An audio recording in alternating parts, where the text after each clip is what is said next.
Assalamualaikum warahmatullahi wabarakatuh. Hari ini kami akan melakukan coaching supervisi akademik bersama Ibu Adija, guru IPS di SMP 3 Satu Atap Pajo. Oke, baik.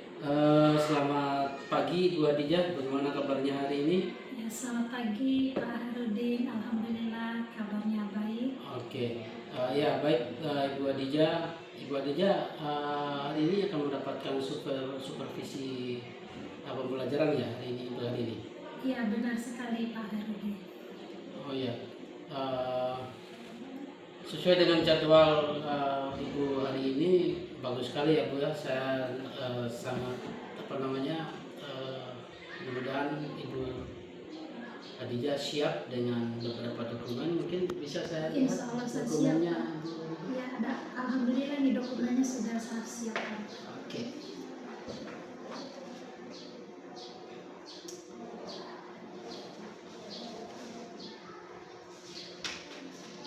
Oke, Bu Adija, dokumennya ini sangat bagus sekali ya, lengkap dan juga mudah-mudahan nanti bisa diaplikasikan di dalam pembelajaran Ibu Adija. Ini sangat terinspirasi sekali dengan modul ajarnya yang dipakai Ibu Adija ini. Terus kira-kira nanti sebelum kita lanjutkan ke pra supervisi ini bisa sedikit disampaikan apa sih harapan Ibu dalam kegiatan kita ke depan ini? Ya, terima kasih atas waktu dan kesempatan ya Pak Har. Jadi harapan saya dengan adanya observasi ini tentu saja besar harapan saya agar kinerja saya ke depannya lebih meningkat. Kemudian di samping itu juga karena mengingat di sekolah kita ini adalah sekolah yang daerah transmigrasi yang notabene penduduknya itu berasal dari berbagai daerah, begitu pula dengan siswa yang kita hadapi khususnya yang hadapi setiap hari tentu saja memiliki tingkat pemahaman yang berbeda, minat dan kebutuhan belajar yang berbeda. Oke, berarti Ibu Adija ingin meningkatkan kompetensi baik untuk pribadi Ibu Adija sendiri maupun untuk anak-anaknya ke depan sesuai dengan kondisi yang ada di transmigrasi itu ya Pak Ibu Adija ya? Iya, benar sekali. Oke, Ibu Adija, ini memastikan kesiapan Ibu dalam mengajar serta bagaimana sih untuk implementasinya dalam mengajar yang efektif menurut Ibu Adija? Ya, berbicara tentang keefektifan dalam proses pembelajaran, tentu saja di sini sebelum menyusun tujuan pembelajaran, sebelum menentukan model dan metode pembelajaran, ya tentu saja saya harus mempertimbangkan bagaimana tingkat pemahaman siswa, bagaimana kebutuhan belajarnya, bagaimana perbedaan baik itu budaya, agama, bangsa dan warna kulit siswa yang ada di sekolah. Oke, sangat luar biasa ya kesiapan daripada Ibu Adija. Ibu Adija bisa menumbuhkan atau menetapkan kebutuhan daripada beberapa minat siswa itu sendiri. Oke, baik Ibu Adija, sejauh ini apa yang Ibu telah siapkan menurut Ibu Adija dalam mengajar, dalam hal pengajarannya nanti pada saat implementasinya nanti? Ya, tentu saja sebelum menyiapkan materi yang akan saya sampaikan ya, sebagai calon guru profesional tentu saja yang harus saya siapkan itu adalah modul pembelajaran yang dimana itu di antaranya itu ada tujuan pembelajaran, evaluasi, lembar kerja siswa, di antara lain. Berarti kesiapan itu yang sudah dimantapkan dan saya yakin juga sih kepada Ibu Adija ini kan Bu Adija ini kan calon guru profesional juga ya Bu ya. Mudah-mudahan dengan kesiapan dan saya sangat yakin sekali kalau memang Ibu Adija ini adalah salah satu guru yang kreatif yang menurut saya yang ada di SMP 3 Satap ini. Oke, Ibu Adija sangat luar biasa. Terus apa kira-kira dalam model pembelajaran yang ingin Ibu Adija mainkan di dalam pembelajarannya nanti? Oke Pak, terima kasih. Karena mengingat siswa kita ini atau siswa di SMP 3 ini berasal dari daerah yang berbeda, ya kembali lagi saya harus mempertimbangkan misalnya karakter, kebutuhan, dan minat belajar. Pertama saya tuh memilih model pembelajaran PBL. Kemudian pendekatan yang saya pilih itu saya melakukan mengintegrasikan pendekatan pembelajaran culturally responsive teaching atau CRT dengan pendekatan pembelajaran diferensiasi. Oh iya, sangat luar biasa ini. Artinya ada beberapa pendekatan-pendekatan dalam model pembelajaran Ibu ya. Ya. Di situ berdiferensiasi dengan PBL atau problem based learning, CRT juga kultur juga dilihat daripada tadi kan Ibu Wadidah sudah melihat ya bagaimana tentang budaya-budaya yang ada di sekitar sekolah kita.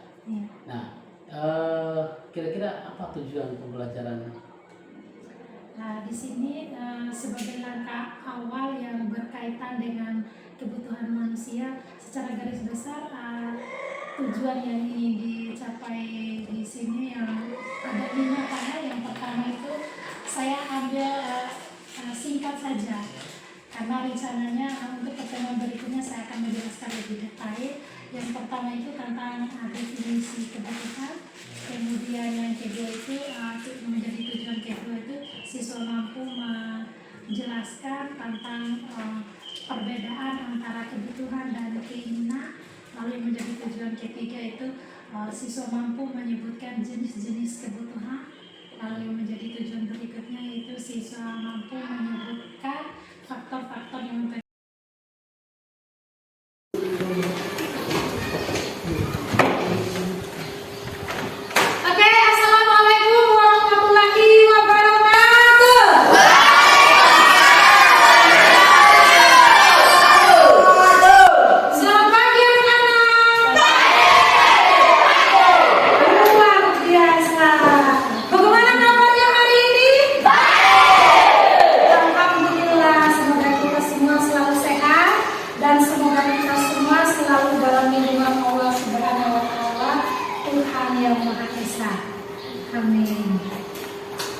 Anak-anak, seperti biasa ya, sebelum kita mulai proses pembelajaran, terlebih dahulu Ibu selalu mempersilahkan satu orang untuk memimpin doa. Jadi untuk itu Ibu minta satu orang maju ke depan untuk memimpin doa. Silakan Abi.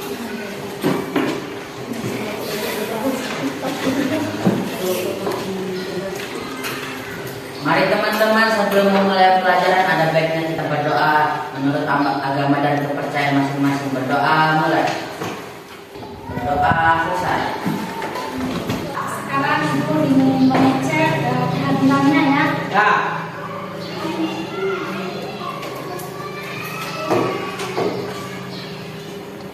Siapa saja yang tidak hadir hari ini? Abi sama Abi sama Safir ya. Apa alasannya? Oke, kita doakan bersama ya, semoga Safir sama Agi tadi lekas pulih, lekas sembuh, agar mereka berdua bisa kembali beraktivitas normal dan mengikuti kegiatan pembelajaran seperti biasanya ya. Ya. Ya. Anak-anak, agar lebih semangat dan semaraknya suasana di pagi ini, Ibu ingin mengajak semuanya untuk SBK atau permainan ya, setuju? Kalau setuju silakan berdiri.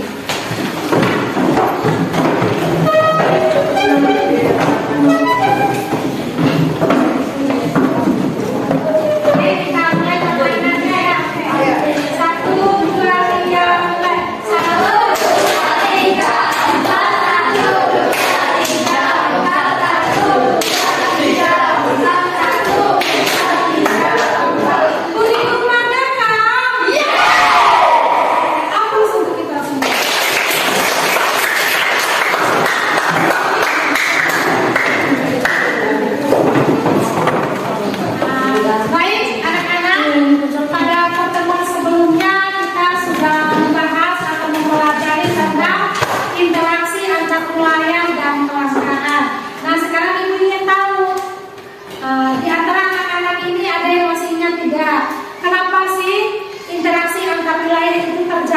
telah dilakukan? Ada yang bisa jawab?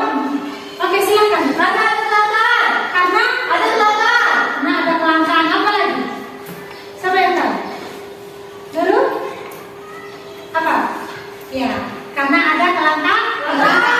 Dan kelangkaan itu seperti yang sudah kita pelajari bersama bahwa kelangkaan itu adalah sesuatu yang sulit untuk ditemui atau dijumpai di tempat ini. Nah, sehingga terjadilah interaksi antar wilayah. Ada yang bisa memberikan contohnya? Kenapa interaksi antar wilayah itu terjadi? Saya tuh. Oh, oke, silakan. Karena orang mau pergi beli saat yang ketidakmu, orang kamu pergi ke Woko untuk membeli satu. Ya benar, benar sekali ya. Ada orang Woko yang ke Doku dan sebaliknya ada orang Doku yang ke Woko. Orang Doku ke Woko mencari sesuatu yang dibutuhkan karena tidak tersedia di Doku. Begitupun dengan orang Woko yang ke Doku. Sesuatu yang dibutuhkan untuk memenuhi kebutuhan hidup. Nah, Ibu melanjutkan materinya lebih jauh. Ibu ingin bertanya, mungkin di antara anak-anak ada yang tahu apa saja sih jenis-jenis kebutuhan? Iya, silakan. Kebutuhan sekunder, dan kebutuhan tersier. Iya, benar sekali ya. Kebutuhan primer, kebutuhan sekunder, dan kebutuhan tersier. Oke, anak-anak, karena memang hari ini ada beberapa tujuan pembelajaran yang harus kita capai. Yang pertama yang menjadi tujuan pembelajaran kita hari ini yaitu yang pertama setelah melalui tayangan video peserta didik nanti Ibu akan menayangkan video ya yang berkaitan dengan kebutuhan hidup manusia. Nah, yang menjadi tujuan yang pertama kita pada pembelajaran hari ini itu yang pertama, siswa dapat menjelaskan atau dapat mendefinisikan pengertian kebutuhan manusia. Kemudian yang menjadi tujuan kedua yaitu peserta didik mampu membedakan antara kebutuhan dan keinginan. Lalu yang menjadi tujuan ketiga, siswa mampu menyebutkan jenis-jenis kebutuhan manusia beserta contohnya. Dan yang menjadi tujuan keempat yaitu siswa mampu menyebutkan faktor-faktor yang mempengaruhi kebutuhan manusia. Dan yang menjadi tujuan terakhir pembelajaran kita hari ini yaitu siswa mampu melakukan tanya jawab terkait kebutuhan manusia melalui diskusi kelompok. Nah, namun sebelum Ibu menjelaskan kegiatan inti atau materi hari ini, Ibu ingin menyampaikan dulu beberapa hal ya. Karena memang negara kita atau negara Indonesia ini tidak hanya dikenal sebagai negara kepulauan, tidak hanya dikenal sebagai negara maritim, tetapi Indonesia juga dikenal sebagai negara yang memiliki banyak kebudayaan atau multikultur ya. Nah, dan buktinya hari ini peserta didik yang ada di SMP 3 Ibu Adija, tadi setelah saya mengamati proses pembelajaran Ibu Adija sangat bagus sekali Ibu Adija ya dalam melaksanakan proses pembelajaran tadi. Jadi apa yang sudah baik menurut Ibu Adija dari hasil pembelajaran tadi? Terima kasih. Jadi tadi di akhir pembelajaran selain dari tugas kelompok yang saya berikan, sempat saya berikan juga tugas individu atau tugas mandiri dalam bentuk tes formatif yang sebelumnya presentasi siswa yang telah mencapai kriteria ketuntasan minimal itu sangat minim, hanya 40% dari 100% atau kan siswa di kelas 7 kan 30 siswa Pak ya. Jadi yang sudah mencapai kriteria ketuntasan minimal KKM 75 itu hanya 40% atau setara dengan 12 siswa saja. Namun sisanya itu belum mencapai kriteria ketuntasan minimal 75 itu. Namun setelah saya menerapkan metode pembelajaran PBL ini dan setelah saya menerapkan pendekatan CRT dan pendekatan diferensiasi ini, tentu saja terdapat perubahan yang sangat signifikan Pak. Di mana progres pencapaian siswa yang telah mencapai KM tadi hanya 40% namun mencapai 80%. Luar biasa. Artinya ada peningkatan Ibu ya. Jadi saya juga melihat, saya memantau dari beberapa tingkatan sintak-sintak yang ada di PPL itu, saya juga mengamati sangat luar biasa Ibu. Apalagi tadi pada saat Ibu melakukan pemberian pertanyaan pemantik dan juga masuk kepada diskusi itu sangat luar biasa. Nah, kira-kira hal apa yang ingin Ibu tingkatkan lagi selain dari apa yang menjadi pembelajaran Ibu tadi? Ya, yang ini dari pribadi saya Pak ya, yang ingin saya tingkatkan lagi selain dari kinerja saya ingin menumbuhkan wawasan kebangsaan terhadap peserta didik itu, agar tercipta suasana belajar yang aktif, kreatif, dan menyenangkan. Oh ya, jadi artinya Ibu ingin meningkatkan bagaimana siswa itu harus punya wawasan kebangsaan yang lebih ya, yang lebih Dan supaya perbedaan yang ada. ya dengan adanya keberagaman dari Iya, siswa itu iya, sendiri Ibu ya. benar, Pak, benar. Oke, sangat luar biasa Ibu. Jadi dari aktivitas tadi sudah menunjukkan hal yang bagus juga ya. Apa sih rencana yang Ibu lakukan lagi agar lebih baik? Mungkin ada selain dari tadi, mungkin Ibu juga ingin bagaimana sih apa yang saya harus lakukan? Ya, ya kalau keinginan yang lebih itu tentu ada Pak ya. Saya ingin menyusun program yang sedikit berbeda dari sebelumnya, agar dapat memberikan warna-warna baru di lingkup pendidikan SMP 3 Parjo ini, di mana sebelumnya siswa belum begitu aktif dalam menyampaikan pendapat, dalam bercerita tentang permasalahan yang dialami. Jadi saya akan menciptakan sesuatu agar mereka tuh lebih semangat, lebih aktif dan kreatif nanti. Luar biasa rencana ke depan Ibu Hadijah ya. Artinya Ibu Hadijah akan coba melakukan inovasi-inovasi baru dengan media-media yang terbaru juga. Nah, kira-kira rencana ini kapan ingin Ibu Hadijah lakukan ini? Insya Allah 2-3 minggu ke depan. Oke, sangat luar biasa Ibu ya. Saya sangat senang mendengarkan apa yang Ibu katakan tadi. Terus dukungan apa? Kira-kira apakah ada harapan dukungan dari kedua atau mungkin dari rekan sejawat dalam untuk meningkatkan hal-hal itu? Ya, kalau berbicara harapan tentu saja ada Pak ya, karena memang mengingat di sekolah kita ini masih ada beberapa kekurangan, terutama media pembelajaran seperti LCD yang hanya tersedia beberapa unit saja. Jadi saya berharap kepada rekan-rekan sejawat itu untuk sama-sama mengusulkan kepada pihak sekolah untuk melakukan pengadaan alat-alat atau media yang menunjang keberhasilan. Nah, terus kalau di dalam model pembelajaran, mungkin Ibu Hadijah membutuhkan teman atau rekan sejawat atau orang lain untuk Ya, tentu saya membutuhkan.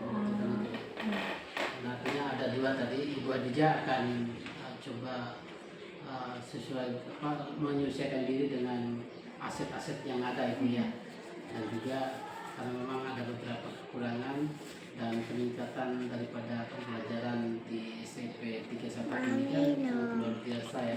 Setelah kita memantau, wah mantap sekali Ibu Hadijah. Semakin semakin bagus sekali saya melihat akhir-akhir daripada proses pembelajaran Ibu Hadijah yang Ibu Hadijah lakukan tadi sangat luar biasa sekali, dan mudah-mudahan itu saya juga terpukau dengan apa yang menjadi pemaparan Ibu Hadijah. Mudah-mudahan itu adalah sebagai inspirasi bagi saya juga bagi teman-teman yang lain, dan mudah-mudahan ini adalah langkah awal dan juga perubahan diri kita masing-masing, baik untuk kita maupun untuk anak-anak kita ke depannya. Terima kasih Bu Hadijah. Banyak maaf sudah mengganggu waktunya. Mudah-mudahan apa yang kita lakukan ini adalah sebuah perubahan bagi kita. Terima kasih. Assalamualaikum warahmatullahi wabarakatuh. Waalaikumsalam.